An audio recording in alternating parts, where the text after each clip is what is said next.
We saw the best. I mean, we saw everything. That could easily be a conversation on the way home after a day at the Wells Fargo Championship. But what Preston Crow was referring to were the days when Wilmington was an annual stop on the PGA Tour and not just a loner city. The Azalea Open was such an historical event years ago, and it was why I got my roots started in golf.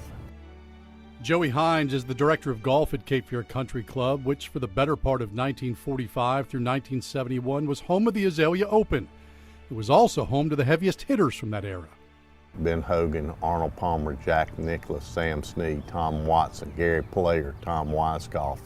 You know, these guys all played here. They came to prepare for the first major of the season, but there was something more Wilmington offered than just a tune-up for the Masters.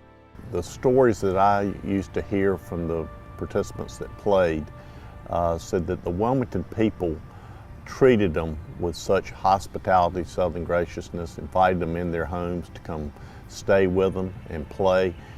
The money was not the drawback then. But for a young Arnold Palmer, it was enough to bring him back.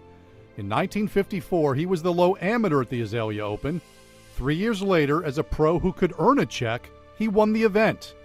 Preston Crow was there during that award ceremony. You knew of him because of his amateur record, and he played at Wake Forest. What he became was incredible. But you saw the friendliness early on. I mean, you know, he was always smiling, and, you know, he'd pat you on the head if he saw you. I mean, what he became later, you weren't aware of in '57, but you knew you were seeing something. I mean, you were seeing somebody special. As the names grew bigger and bigger, the payouts unfortunately didn't. The tournament struggled in the 60s, lost its official tour status in 1971. Charm was enough to start the Azalea Open, but it wasn't enough to keep it. There were stories here of on Sunday afternoon having to pass the hat to the members to raise the funds to cover the checks for the pros.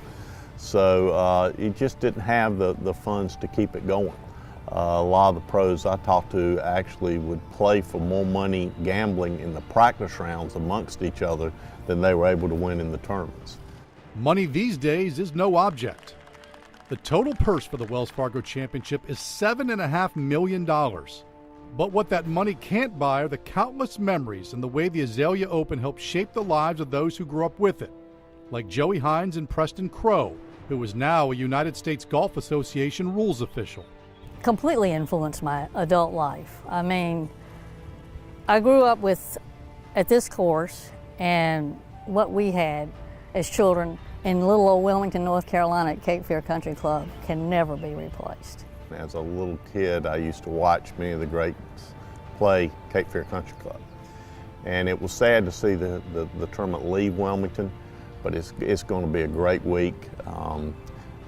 I know how much excitement there is going on here at the club, and hearing all the conversations around town, it's going to be fantastic.